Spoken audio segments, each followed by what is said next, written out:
Evaluación crítica de neuropsicología. Actualidad clínica de los hallazgos genéticos en la parálisis cerebral. Una revisión sistemática y un metaanálisis realizado por Wilfrana Hernández Benavides, estudiante de la División Latina de Kaiser University. En esta presentación se analizó el artículo publicado en JAMA Pediatrics en 2025, titulado Actualidad clínica de los hallazgos genéticos en la parálisis cerebral. En este estudio se examina cómo los hallazgos genéticos pueden influir en el manejo clínico y en la medicina para la precisión de esta condición. La parálisis cerebral es un trastorno motor del neurodesarrollo no progresivo, causado por una alteración en el desarrollo cerebral ocurrida antes, durante o poco después del nacimiento. Se caracteriza por dificultades persistentes en el movimiento y la postura, con expresión clínica variable. Este estudio destaca que la parálisis cerebral es un fenotipo heterogéneo que puede surgir por lesiones perinatales, factores ambientales o variantes genéticas patogenéticas. Estas últimas presentes en hasta un 27% de los casos.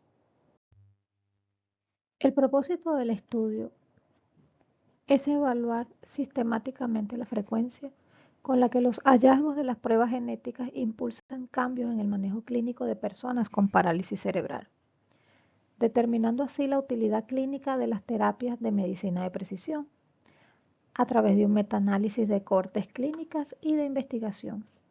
Los autores buscaron cuantificar cuántos pacientes se benefician de investigaciones dirigidas al mecanismo primario de la enfermedad, estrategias de prevención específicas o el manejo de síntomas focalizados, mediante el uso de métricas para calificar la gravedad de la condición si no se trata, la seguridad de la intervención y su eficacia anticipada.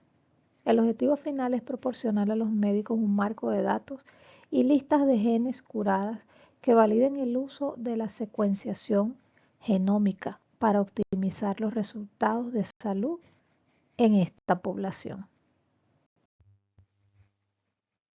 El trasfondo de este artículo se fundamenta en el cambio de paradigma sobre la parálisis cerebral, la cual presenta una complejidad genética mayor de lo que se creía anteriormente, con causas identificables mediante secuenciación del exoma entre el 15 al 34% de los casos. A pesar del aumento en el uso de estas pruebas diagnósticas, existía una brecha de conocimiento significativa, ya que no se había evaluado de forma sistemática si tales hallazgos genéticos realmente modificaban el tratamiento clínico o el manejo de los pacientes. Por ello, el artículo surge para evaluar la accionabilidad clínica de las variantes genéticas en la parálisis cerebral, determinando la utilidad de la medicina de precisión a través de métricas de eficacia, seguridad y gravedad de los resultados, proporcionando así un marco que guíe a los profesionales hacia intervenciones personalizadas que mejoren los resultados en la población pediátrica. La perspectiva teórica parte de una perspectiva moderna. La parálisis cerebral no es exclusivamente un trastorno motor adquirido. Existen múltiples causas monogenéticas que pueden explicar tanto el fenotipo motor como las variaciones cognitivas y conductuales. Esta visión abre la puerta a la medicina de precisión, donde el tratamiento se adapta a la etiología genética. Aunque el artículo no formula una hipótesis como tal, parte de la premisa de la identificación de las etiologías genéticas específicas en pacientes con parálisis cerebral. No es solo un ejercicio diagnóstico, sino que tiene una utilidad clínica directa al permitir intervenciones de medicina de precisión que modifican el manejo estándar y mejoran los resultados de salud. Bajo este enfoque, plantean que una proporción significativa de estos hallazgos genéticos será accionable, es decir, que el conocimiento del gen afectado permitirá implementar tratamientos dirigidos al mecanismo de la enfermedad, estrategias preventivas o un manejo de síntomas más eficaz que el tratamiento convencional. La metodología utilizada se basó en una revisión sistemática, siguiendo las guías Prismas y un metaanálisis de 1.841 pacientes sometidos a secuenciación de exoma. Se identificaron 243 genes con variantes patogenéticas o probablemente patogenéticas. Además, se evaluó la utilidad clínica de cada intervención mediante una escala de 0 a 9, que consideraba gravedad, seguridad, practicidad y eficacia. Categorías de la intervención. Estas se definieron bajo el marco de Klein-Glen, clasificando los hallazgos según su impacto terapéutico en 3 niveles jerárquicos. El mecanismo primario de la enfermedad, que incluye tratamientos dirigidos a la causa raíz o suplementos para deficiencias genéticas directas. Son 16 genes. Las estrategias de prevención específicas, que consiste en la identificación y evitación de factores desencadenantes que agravan la condición, otros 16 genes. Y el manejo de síntomas específicos donde se utilizan medicamentos o intervenciones para mejorar manifestaciones clínicas concretas asociadas al trastorno. Son 26 genes. Asimismo, el estudio identificó una categoría adicional de potencial intervención futura para tratamientos en fase de ensayo clínico o desarrollo preclínico, los cuales, aunque no se consideraron en el cálculo de accionabilidad actual, representan áreas de beneficio potencial a medida que evolucione la evidencia científica. Los resultados principales del estudio revelaron que de los 1.841 pacientes analizados, el 27% obtuvo un diagnóstico genético definitivo, identificándose un total de 243 genes únicos relacionados con la parálisis cerebral. De esta población, el 8% presentó hallazgos accionables que permitieron un cambio directo en su manejo clínico, destacando la identificación de 58 genes con opciones de tratamiento específicas, 16 dirigidas al mecanismo primario de la enfermedad, 16 estrategias de prevención y 26 al manejo de los síntomas. La evaluación de utilidad clínica mostró niveles moderados a altos, ya que el 97% de los desenlaces se consideraron graves si no se trataban, mientras que el 62% de las intervenciones prometían una eficacia moderada a alta y el 71% demostraron ser seguras y prácticas. Finalmente, aunque el estudio valida el beneficio de la medicina de precisión, se observa que el 44,6% de las intervenciones aún cuenta con una base de evidencia limitada, subrayando la necesidad de continuar con investigaciones clínicas rigurosas. La utilidad clínica fue evaluada en 3 dimensiones. La seguridad y practicidad de las intervenciones fue moderada a alta en un 71% de los casos.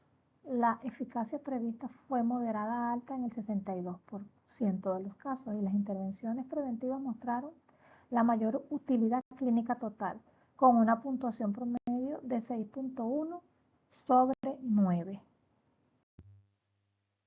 Las fortalezas del estudio destacan la representatividad de la muestra y el uso del protocolo Prisma para la sistematización de la evidencia, la integración de las variables genotípicas y fenotípicas, sumada a una clara delimitación de la accionabilidad clínica, lo que refuerza su relevancia como marco de referencia para la pediatría genómica de precisión.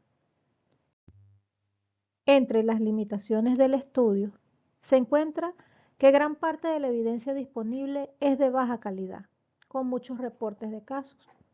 También falta de seguimiento longitudinal y heterogeneidad genética. Dificulta la generalización de los hallazgos. Además, no se evalúan directamente los efectos neuropsicológicos a largo plazo. El artículo tiene relevancia para la neurociencia conductual. Sí la tiene. porque vincula la genética con el fenotipo motor, cognitivo y conductual de la parálisis cerebral.